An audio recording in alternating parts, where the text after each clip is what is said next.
Bom dia, irmãos. É uma alegria, mais uma vez, estarmos reunidos para adorar o Senhor. Perdoe-me já de antemão os fungados, aqui a rinite, que acho que é o meu espinho na carne. Se esse é o meu espinho na carne, eu estou bem, porque é só a rinite. Acho que com Paulo o negócio era pior. Mas, perdoe o fungado, a voz nasalizada, mas é por conta... Ela me pegou hoje de manhã, dentro do carro. Eu não sei como é que ela consegue um negócio desse, mas foi de manhã, dentro do carro, mesmo com antialérgico, mas estamos assim. Espero que mais tarde as coisas estejam melhores. Mas estamos terminando o Evangelho de Lucas. Eu sempre repito isso, não sei para vocês, mas para mim é uma grande alegria podermos estudar todo um Evangelho, e dos 4, esse é o mais extenso. E nós observamos versículo a versículo todo esse evangelho, podemos observar tudo, até de um modo bem interessante, que a Bíblia nos diz dentro deste evangelho. Havia um conflito. Quando terminou o evangelho de Lucas, e aí, o que fazer, né? E aí nós pensávamos em falar do evangelho de João, que é o evangelho diferente dos outros 3. Mas... o Roger deu uma sugestão muito boa. Por que não emenda com Lucas? É verdade, porque Lucas é o volume 2 da obra de Lucas. Atos, obrigado. Tudo bem, irmã Celina. Irmã Celina está atenta, né? É verdade. O livro de Atos é a obra 2 do Evangelho de Lucas, né? Ria não, Denise. É a obra 2 do Evangelho de Lucas. Então você tem Lucas e Atos. E isso completa a obra que Jesus veio fazer na terra, morreu na cruz, ressuscitou ao 3º dia, subiu aos céus. E a obra continua. Isso aqui é um interessante, ter essa perspectiva é muito importante para nós. É interessante por quê? Porque nós somos os descendentes espirituais daquela primeira igreja. Toda a igreja no Senhor Jesus Cristo, que prega o Evangelho, que tem a Bíblia como sua regra de fé e prática, que crê num Deus que é o Deus Pai, o Deus Filho, o Deus Espírito Santo. Essa igreja, ela tem como manual o livro de Atos dos Apóstolos. E você vai perceber que no livro de Atos dos Apóstolos, a igreja tem uma grande missão, a proclamação do Evangelho aos perdidos. Mas, vamos lá para Lucas capítulo 24, vamos ler do verso 36 ao 40, do 36 ao 43, que nós vimos domingo passado. Ali o Senhor Jesus dá provas da sua ressurreição. Jesus já falou com os discípulos de Emaús, no caminho para Emaús, e falou tudo o que era necessário eles saberem sobre o Antigo Testamento. Vimos que esses 2 discípulos viviam numa incredulidade enorme, mesmo tendo visto Jesus andar sobre as águas. Provavelmente, né? A gente imagina que eles ouviram ou souberam. Viram Jesus multiplicar os pães, provavelmente estavam lá. Viram Jesus expulsar demônios, ressuscitar pessoas. Viram milagres de Jesus. Mas ainda assim, quando Jesus é crucificado, eles duvidam. Duvidam da ressurreição, ouvindo o relato das mulheres, duvidam da ressurreição, sabendo que Pedro viu Jesus. Eles duvidam da ressurreição do Senhor Jesus Cristo. Nós somos assim também. Quando as coisas vão bem, Jesus fazendo milagres, multidões seguindo Jesus, a turma crê em Jesus. Quando Jesus é crucificado, aí a turma deixa de crer. Quando as coisas na vida vão bem, é fácil crer em Jesus. Quando as coisas vão difíceis, Deus me abandonou. Cadê Jesus? É assim, a gente é assim. Não é verdade? A gente é assim. E nós vamos perceber que amadurecemos na fé quando, no vale da sombra da morte, continuarmos crendo em Jesus. Jesus está aqui. Eu sei que Deus é por mim, porque Ele me tirou das trevas do pecado. Eu só não estou enxergando todo o plano. Eu só não tenho todas as informações que Deus tem, obviamente, mas Ele está aqui. Esses discípulos, então, viram as provas da ressurreição de Jesus. Olha Lucas 24, verso 36. Falavam ainda estas coisas quando Jesus apareceu no meio deles e lhes disse: Paz seja convosco. Eles, porém, surpresos e atemorizados, acreditavam estarem vendo um espírito. Mas ele lhes disse: por que estáis perturbados? Porque sobem dúvidas ao vosso coração. Vede as minhas mãos e os meus pés, que sou eu mesmo. Apalpai-me e verificai, porque um espírito não tem carne nem ossos, como vedes que eu tenho.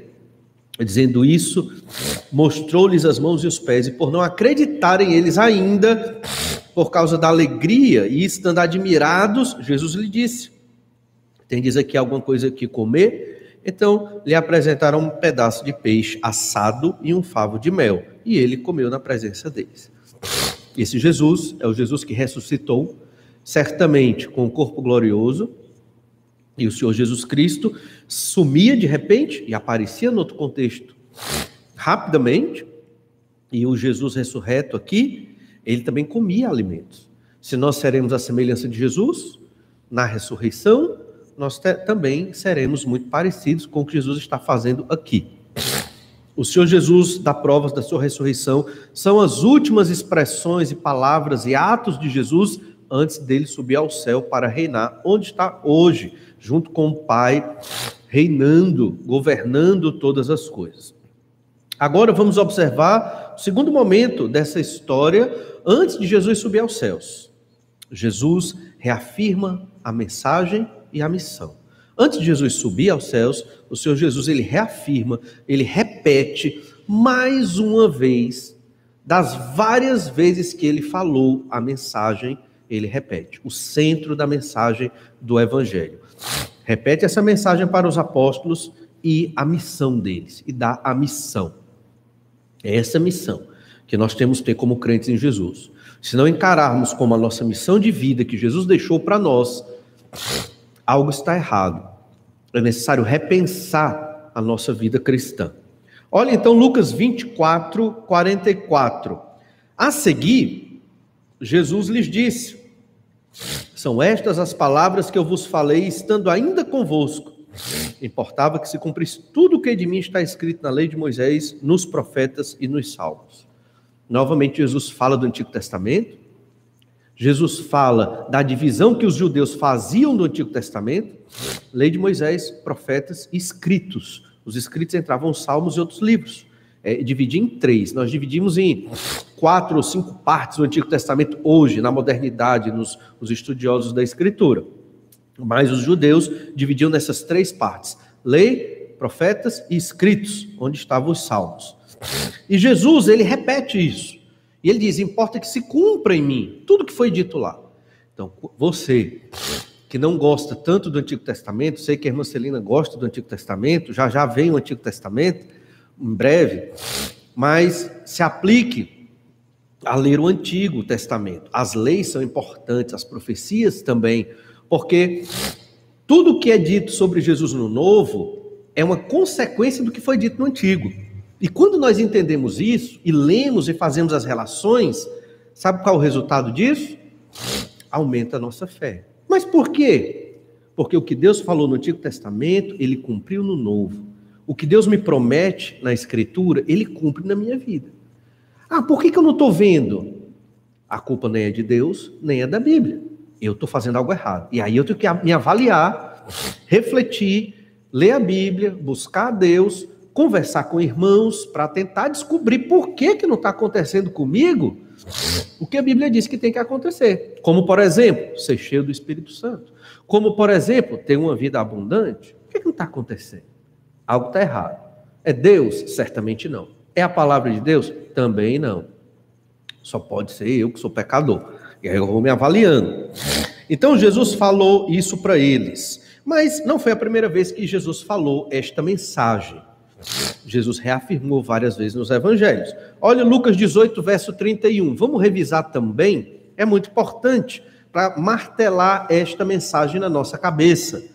Lucas 18, 31. Tomando consigo os 12, disse-lhes Jesus: eis que subimos para Jerusalém, e vai cumprir-se ali tudo quanto está escrito por intermédio dos profetas no tocante ao Filho do Homem. Pois será ele entregue aos gentios, escarnecido, ultrajado e cuspido. e depois de o açoitarem, tirar-lhe-ão a vida, mas ao terceiro dia ressuscitará. Eles, porém, nada compreenderam acerca destas coisas, e o sentido destas palavras era-lhes encoberto, de sorte que não percebiam o que ele dizia. Por quê que eles não entendiam? Falta fé. Normalmente, quando nós não compreendemos, não é que eles não entenderam necessariamente o que Jesus falou, mas é que o que Jesus falou não encaixava com a expectativa que eles tinham do Messias. O Messias deveria ser o Filho de Deus que ia libertar Israel do Império Romano. O que é que tem a ver com cruz, sendo cuspido e maltratado? Não encaixa na cabeça deles e dos judeus daquela época, não encaixa. Talvez também a mensagem do Evangelho não encaixe na sua cabeça hoje. Você crente em Jesus, mas como assim? Hoje, o Evangelho ele foi deturpado. A maioria das igrejas evangélicas fala de um Evangelho que o crente, ele sempre é suprido, feliz, abundante e não fica triste. É um Evangelho chamado da prosperidade. É um evangelho onde você determina e Deus lhe dá as coisas. Porque Deus é poderoso. É um evangelho onde você não sofre nada. E as pessoas acreditam nisso e vão atrás desse evangelho, que não é o evangelho do Senhor Jesus Cristo. Pelo contrário, Jesus disse que seus discípulos seriam perseguidos. Jesus sempre disse isso. Mas que eles tinham que ficar no mundo. Jesus disse, estou convosco. Jesus sabia que nós seríamos perseguidos, e sempre que pregarmos o evangelho, seremos. Obviamente que a nossa perseguição ela é muito leve, comparado com outros dos nossos irmãos em países comunistas, países muçulmanos, países que têm uma perseguição declarada contra os cristãos. Então a nossa perseguição não é nada perto dos nossos irmãos, né, que estão sendo perseguidos. Na China, por exemplo, um cristão chega lá, é um negócio muito complicado. Pregar o evangelho ali é muito difícil. Missionários que estão em países como Indonésia, Tailândia, eles não podem nem divulgar vídeos na internet sobre seus ministérios, porque se descobrirem, é perigoso para eles. E lá são países com a lei muito rígida com relação aos cristãos, leis pesadas. Então, não vivemos essa perseguição como nossos irmãos, mas Jesus disse que seríamos perseguidos. Então, pregar um evangelho onde um crente não sofre absolutamente nada por conta do evangelho, e que ele vai à igreja para ser suprido só de coisas, entre aspas, né, boas, no sentido de, eu não vou ter peso na consciência, eu não vou ter problema, ninguém fala de pecado na igreja, é só coisa boa. Irmãos, isso não existe. A igreja é só coisa boa? Claro que é. Mas falar contra o pecado é uma coisa boa, entende? É isso que nós estamos querendo deixar claro. Então, não tem só o positivo, há o negativo, porque vivemos num mundo corrompido pelo pecado. E a maturidade vem daí. Eu vou viver com Deus, para a glória de Deus, no meio do mundo caído, e vou ser feliz. Como assim? Essa felicidade é sobrenatural. É Deus quem derrama sobre nós quando estamos realmente abertos ao sacrifício. Palavra difícil para todos nós, nos sacrificarmos, mas pelo quê? A glória de Deus, a proclamação do Evangelho. Jesus se sacrificou. Ele quis se sacrificar pelos nossos pecados. E nós estamos dispostos a nos sacrificar pela glória de Deus? Deus não nos obriga, mas essa é a vontade dele. É o que o nosso Pai Celestial quer. É que nós nos doemos para a glória do seu nome. Obviamente, cada um vai saber como você vai se dar para a glória de Deus. Jesus falou isso nesse trecho, falou também em Lucas 9, verso 20. Volta um pouco lá para Lucas 9, verso 20, que diz assim: mas vós, perguntou ele, quem dizeis que eu sou? Então falou Pedro e disse, és o Cristo de Deus. Ele, porém, advertindo-os, mandou que a ninguém declarassem tal coisa, dizendo, é necessário que o Filho do Homem sofra muitas coisas, seja rejeitado pelos anciãos, pelos principais sacerdotes e pelos escribas, seja morto e no terceiro dia ressuscite. Novamente Jesus falou, todo o plano aqui do Evangelho. De novo. Esses são os momentos registrados nos evangelhos. Certamente Jesus falou isso muito com seus discípulos. Os 3 anos de ministério vivendo em conjunto ali. E ainda Lucas 9:43. Lucas 9:43. E todos ficaram maravilhados ante a majestade de Deus. Como todos se maravilhassem de quanto Jesus fazia, disse aos seus discípulos: fixai nos vossos ouvidos as seguintes palavras. Olhe bem, fixai. Isso é muito sério. Jesus repete e diz: fixe isso nos seus ouvidos. O quê? O Filho do Homem está para ser entregue nas mãos dos homens. Eles, porém, não entendiam isto, e foi-lhes encoberto para que o não compreendessem e temiam interrogá-lo a este respeito. O Filho do Homem será entregue. O Filho do Homem é um título messiânico para Jesus, que vem lá de Daniel capítulo 7. E Jesus disse: o Filho do Homem será entregue, mas eles não compreendiam. Numa perspectiva divina, havia um encobrimento. Mas numa perspectiva humana, o que é que faltava nestes discípulos? Fé. Hoje nós precisamos ter fé para crer naquilo que Jesus nos diz. Na igreja também, a mensagem é repetida. Repetida e repregada e falada de novo e novamente, e várias vezes da mesma forma, em textos diferentes que se encaixam, mas é a mesma mensagem. Que temos que glorificar a Deus, nos arrepender dos nossos pecados e levar o evangelho aos perdidos. É a mesma mensagem. E nós temos que ceder a esta mensagem e ter uma transformação de vida. E é o Espírito Santo que opera isso em nós. Basta querermos. Basta querermos. O Antigo Testamento, então, falava de tudo isso que Jesus apresentava aqui. E o Senhor Jesus foi muito claro em tudo que ele falou aos discípulos. Lembra que eles estavam numa casa lá em Jerusalém, com as portas trancadas, com medo de serem perseguidos. Jesus aparece lá e diz: paz seja convosco. Jesus está trazendo paz e tranquilidade para eles, no meio da dificuldade. É assim que Deus age nas nossas vidas. Quando confiamos no Senhor, dependemos de Deus, teremos paz, força e tranquilidade nos momentos mais difíceis das nossas vidas. Por quê? Porque essa paz e essa tranquilidade, essa força não vem de nós, vem do Senhor. Basta nós querermos e buscarmos. A promessa foi feita. Basta nós querermos. Tem uma expressão muito interessante no versículo 44. Vamos ler de novo Lucas 24, 44. A seguir, Jesus lhes disse: são estas as palavras que eu vos falei, estando ainda convosco. Mas Jesus não estava com eles? Naquele momento, essa é a expressão, estando ainda convosco. Por que Jesus não subiu ao céu? Só que Jesus está no momento de transição ali. Jesus ressuscitou, passou cerca de 40 dias com eles, ressurreto, com os discípulos. Várias vezes apareceu aos discípulos e a outras pessoas. Mais de 500 pessoas viram Jesus ressurreto, segundo Paulo, lá em 1 Coríntios 15. Depois Jesus subiu ao céu. Então Jesus já não contava mais que ele estava com eles. Por isso que ele disse: estando ainda convosco. Eu disse tudo isso para vocês.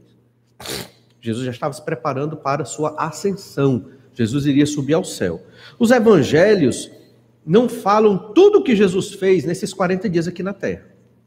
Mas certamente foi o suficiente para que todos acreditassem que Jesus ressuscitou. Você imagine a multidão que viu Jesus carregando a cruz, indo para o Gólgota, o Calvário. Imagine esse mesmo Jesus aparecendo em Jerusalém.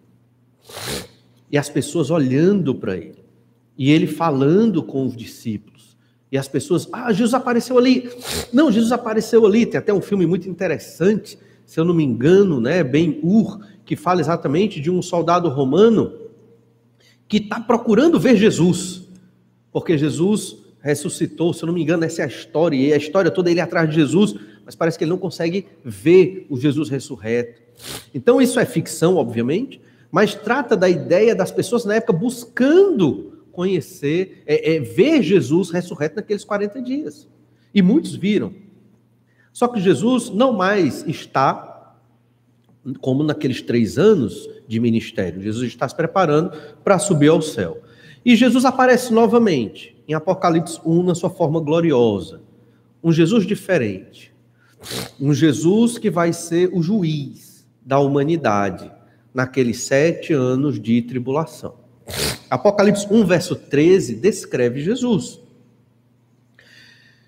Apocalipse 1, 13 diz: E no meio dos candeeiros, um semelhante a filho de homem, com vestes talares e cingido à altura do peito, com uma cinta de ouro. A sua cabeça e cabelos eram brancos como alva lã, como neve. Os olhos como chama de fogo. Os pés semelhantes ao bronze polido, como que refinado numa fornalha. A voz como voz de muitas águas. Tinha na mão direita 7 estrelas, e da boca saía-lhe uma afiada espada de 2 gumes. O seu rosto brilhava como o sol na sua força. Quando o vi, João falando aqui, João o apóstolo, quando o vi, caí a seus pés como morto. Porém ele pôs sobre mim a mão direita, dizendo: Não temas, eu sou o primeiro e o último, e aquele que vive. Estive morto, mas eis que estou vivo pelos séculos dos séculos. Tenho as chaves da morte e do inferno. Jesus Cristo aqui, um outro Jesus, não mais o Cordeiro morto, mas vivo, o Cordeiro ressurreto, vivo e nessa descrição gloriosa pronta para julgar a humanidade. Temos que aprender sobre Deus, sobre o Senhor Jesus Cristo. O Senhor Jesus é manso, o Senhor Jesus é compassivo, Ele leva o nosso fardo porque morreu na cruz pelos nossos pecados. Mas Jesus ressuscitou, Ele voltará para julgar a humanidade. É Jesus quem o Pai, certamente, mas Jesus aqui nesta função também de derramar os juízos sobre a terra. Ele é o Cordeiro que vai abrir o selo em Apocalipse capítulo 5. E os selos do livro do destino da humanidade são juízos, são pragas terríveis que o próprio Deus vai mandar contra a humanidade por conta dos seus pecados. Ao mesmo tempo que Deus é bom, é amor, é perfeito, é paciente, o Senhor também, Ele é o juiz, Ele há de julgar. O Senhor Jesus Cristo vai julgar também a humanidade nesses 7 anos de tribulação que vão ser descritos no livro do Apocalipse. Temos que nos lembrar disso. Então, o Senhor é amor, sacrificou-se por nós, mas o Senhor também é justiça. Jesus agora está no céu, provavelmente nessa forma gloriosa, governando todas as coisas, enquanto nós estamos aqui. Para quê? Completar a missão de Jesus. Aí, faltou alguma coisa? Para a salvação, não. Jesus fez tudo o que era para fazer, para a salvação dos pecadores. Mas falta uma coisa que Deus deixou sob responsabilidade dos homens: a proclamação do Evangelho. Irmãos, uma pessoa pode crer em Jesus achando um folheto amassado no chão, ler um versículo e ela pode crer em Jesus. Porque não depende de nós, depende de Deus. Eu já vi pessoas improváveis de crer em Jesus, não tinha a mínima condição, mas bastou segundos perto do Evangelho, a pessoa creu. Por quê?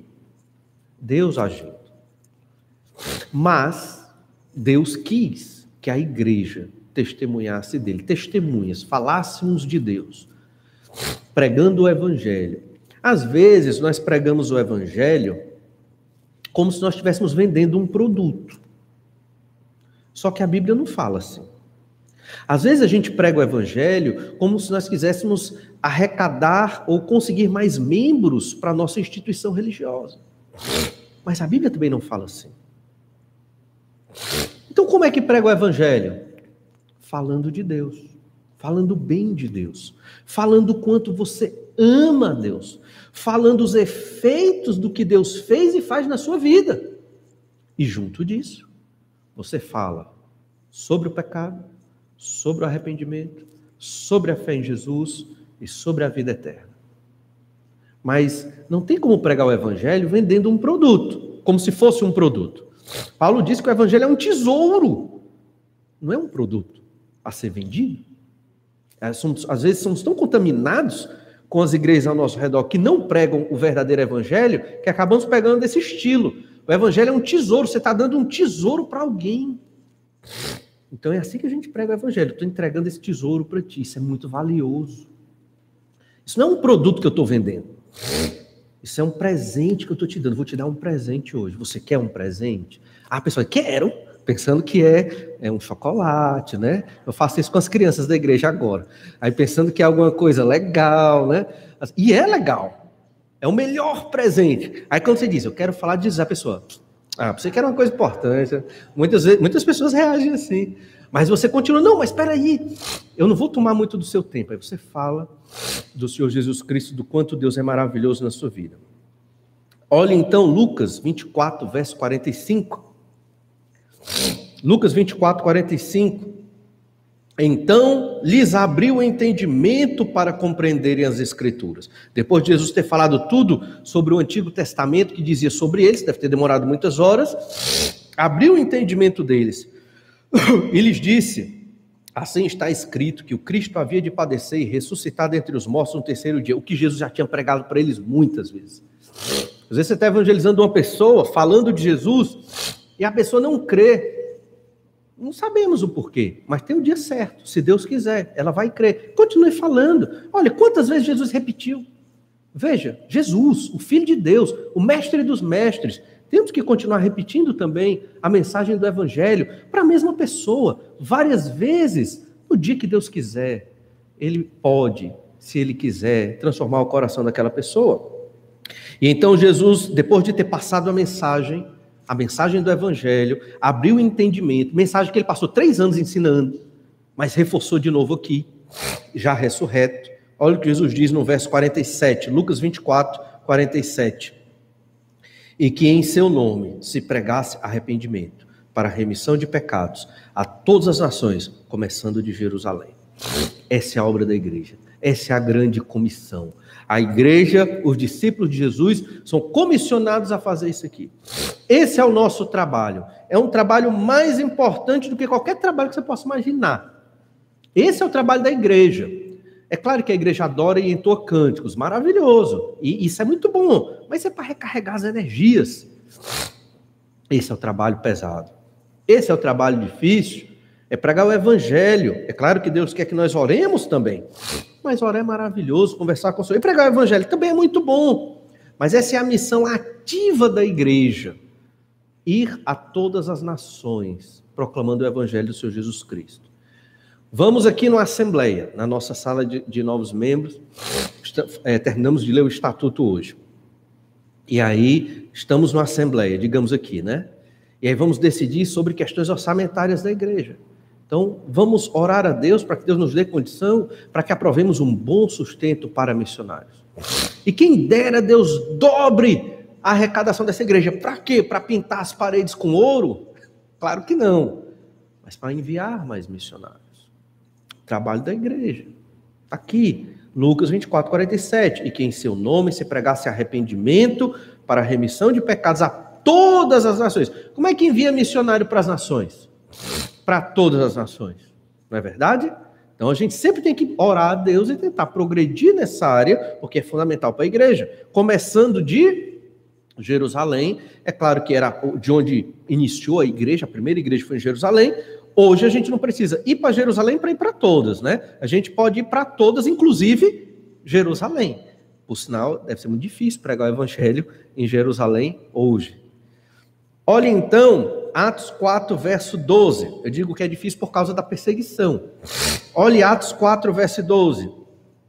E não há salvação em nenhum outro, porque abaixo do céu não existe nenhum outro nome dado entre os homens pelo qual importa que sejamos salvos. Então, a missão da igreja é levar o evangelho do Senhor Jesus Cristo. Eu sabia disso, pastor. Desde que eu me converti, eu ouço esse negócio aí. Muito bem. E desde que quando você se converteu, quantas vezes você se empenhou e se esforçou a pregar o evangelho aos perdidos? E hoje, tem levado o evangelho aos perdidos? Discipulado? Porque levar o evangelho não é só a primeira pregação. Vem o discipulado, preparar aquele novo discípulo para o serviço, para que ele seja um membro saudável na igreja e continue pregando o evangelho. Essa comissão de Lucas 24, 47, a gente chama de comissão porque os discípulos foram comissionados, chamados para esse serviço, ela aparece também nos outros evangelhos. Texto muito conhecido, Mateus 28, 19 e 20. Ide, portanto, fazei discípulos de todas as nações, batizando-os em nome do Pai, do Filho e do Espírito Santo, ensinando-os a guardar todas as coisas que vos tenho dito. E eis que estou convosco todos os dias até a consumação dos séculos. É a mesma coisa que está lá em Lucas, só que com outras palavras. E a ordem aqui não é ir, embora no português tem ide. A ordem aqui é faça discípulos, batize e ensine. Esses são os verbos de ordem desse versículo aqui. Faça discípulos, batize e ensine tudo que eu deixei. Isso é pregar o evangelho. E então, logo em seguida, voltando para Lucas, capítulo 24, verso 48, Lucas 24, 48, nós lemos: vós sois testemunhas destas coisas. Que coisas? Que Jesus morreu na cruz, testemunha que Jesus ressuscitou, testemunha que Jesus vai subir ao céu e que essa é a missão da igreja, levar o evangelho aos perdidos. E o evangelho aqui tem uma palavra muito importante que nós... Eu acho que fez ruim esse negócio, né? Quando for espirrar, tudo desliga. Mas está melhor do que da outra vez, né? Da outra vez eu nem conseguia pregar direito. Orem para que eu tenha alergia só na segunda. Porque no domingo está difícil. Mas bem, vós sois testemunhas dessas coisas. Testemunha é quem viu. Quem viu, quem presenciou, para poder dizer que é verdade. E hoje nós cremos pela fé nos relatos dos apóstolos, dos discípulos dos apóstolos no Novo Testamento. Arrependimento, palavra que nós acabamos de ver. Arrependimento quer dizer a pessoa mudar de caminho. Estava numa rota, mudou de rota. A pregação do evangelho envolve mudança de caminho, envolve arrependimento. Entrar numa igreja e viver como se vivia no mundo, nos pecados, isso não é conversão, não houve efeito da pregação do evangelho. Os apóstolos eram testemunhas dessas coisas. Hoje, nós somos testemunhas destas coisas. Atos capítulo 1, verso 8, isso vai ser enfatizado. Então, nós somos testemunhas do que Deus faz nas nossas vidas, dessa grande transformação que aconteceu em nós, e é isso que nós devemos passar para as outras pessoas. Olhem então o verso 49. Eis que envio sobre vós a promessa de meu Pai, permanecei, pois, na cidade, até que do alto sejais revestidos de poder. Como pregar o evangelho a todas as nações? 120 convertidos no final do ministério de Jesus aqui. Lá em Jerusalém, escondidos, esperando uma promessa. Desses 120, o evangelho se espalhou por todo o mundo. Ainda existem nações onde o evangelho tem que chegar. E lembrando que algumas nações que eram evangelizadas hoje já não são mais. É necessário evangelizar. Por exemplo, muitos países da Europa estão muito longe do evangelho do Senhor Jesus Cristo. Igrejas, em alguns países da Europa, igrejas boas, viraram bares. Né? Então, quer dizer, a Europa foi secularizada por conta de vários fatores, inclusive de uma teologia bíblica errada. É necessário evangelizar a Europa. E o Brasil talvez seja o grande país que vai ter que evangelizar a Europa. E nós somos uma igreja que temos que investir nisso. Mas tem o continente africano também, tem o asiático, tem muita coisa para fazer. Como Jesus disse, os campos estão aí brancos para a colheita, falta trabalhadores. Veja então que o Senhor prometeu poder. Poder que vai nos revestir. É o que estamos estudando na quarta-feira. O Espírito Santo é esse poder. Ele virá em Atos capítulo 1, que é a sequência do Evangelho de Lucas, escrito também por Lucas, no caso do livro de Atos, e é o Espírito que nos capacita. Por isso, toda vez que você disser, não consigo pregar o Evangelho. Estou velho demais para pregar o Evangelho. Coisa para os jovens. O jovem diz, não estou muito bem preparado. Coisa para os mais maduros. Sempre vai ter uma desculpa. Estou cansado. Tem muito trabalho. É muito complexo. Sempre vai ter uma desculpa. Então é o momento de você parar e refletir e dizer, não, eu tenho que pregar o Evangelho. Independente do que esteja acontecendo na minha vida, da idade que eu tenha, da situação que eu estou passando, essa é a minha missão. Esse é o meu trabalho. Estou da igreja. pregar o evangelho do Senhor Jesus. Vou usar aqui uma estatística. Pelo menos uma vez na semana, cada irmão pregar uma vez na semana o evangelho para alguém que nunca creu em Jesus, irmão, isso já é uma grande vitória. É fantástico. Isso já vai trazer um resultado incrível. Vocês nem imaginam. Basta você pregar para uma pessoa. Na semana, 7 dias. Eu já vou dizendo, vai ser difícil. Eu sei que é difícil começar a pregar o evangelho. A timidez, eu não sei, nunca fiz, é complicado, e vem os embates e as dúvidas, mas nós não estamos mais em Lucas 24, 49, nós já estamos em Atos capítulo 2, ou seja, já existe o Espírito Santo habitando em nós, é Ele que nos dá o poder. Apenas tente, apenas queira, apenas pregue, e você vai perceber que o Espírito Santo vai fazer o resto. E aí vamos ter um dia, que é uma das coisas que eu gosto muito, e oro a Deus para que nós tenhamos novamente, é um culto só de testemunho dos irmãos, falando como foi o seu evangelismo. Já pensou? Né? O culto durante a semana, eu evangelizei uma pessoa e foi difícil, eu evangelizei e outro se converteu, vou começar o discipulado, eu evangelizei. Irmãos, esse é o trabalho da igreja. A igreja tem que se ocupar com isso. Isso aqui é o que Jesus quer que nós façamos. E as outras nações? Vamos investir na obra missionária. Teremos conferência missionária em breve, em agosto agora. Para quê? Para a glória de Deus e para nos motivar, relembrar a missão que o Senhor Jesus deixou para nós antes de subir ao céu. Jesus, então, reafirma a mensagem e a missão antes de subir ao céu. Por quê? Porque isso é o mais importante. Mais importante até do que os milagres, as pessoas que ele ressuscitou, o andar sobre as águas, o multiplicar o pão. Jesus não fala no final aqui do evangelho sobre essas coisas. O que é que Jesus fala? A mensagem é essa. Que eu vim, fui maltratado, crucificado, ressuscitei ao 3º dia e vou aos céus. E vocês vão continuar. O quê? A missão. Levar o evangelho aos perdidos. A igreja não quer, muitas igrejas não querem esta missão. Falar de Cristo, um a um, na sociedade, nas trevas aí, em que muitas vezes nós nos encontramos por conta do trabalho, dos estudos, até da família, às vezes.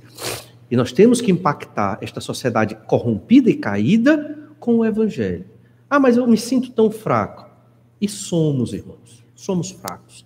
Mas é aí que Deus trabalha, na nossa fraqueza. Basta você querer. Queira levar o evangelho de Jesus. Permita que o Espírito Santo lhe use. Apenas vá e fale de Jesus. E o resto é o Senhor que há de operar. Vamos orar e pedir as bênçãos do Senhor Jesus para hoje. Obrigado, Senhor, por tudo que o Senhor tem feito por nós. Te agradecemos pela tua palavra, pelo teu evangelho, porque o Senhor é tão maravilhoso e tem cuidado de nós a cada dia. Nos tem dado a salvação e providenciado tudo aquilo que precisamos para glorificar o teu nome. Pai amado, nos fortalece, para que assim como os teus discípulos aqui, sejamos pregadores do evangelho, professores da tua palavra, um povo, uma igreja de pregadores, homens e mulheres, jovens e crianças, falando e anunciando do Senhor Jesus Cristo. Capacita-nos, é o que eu te peço, em nome de Jesus. Amém. Deus esteja abençoando a todos, um bom almoço e até a noite às 18h30.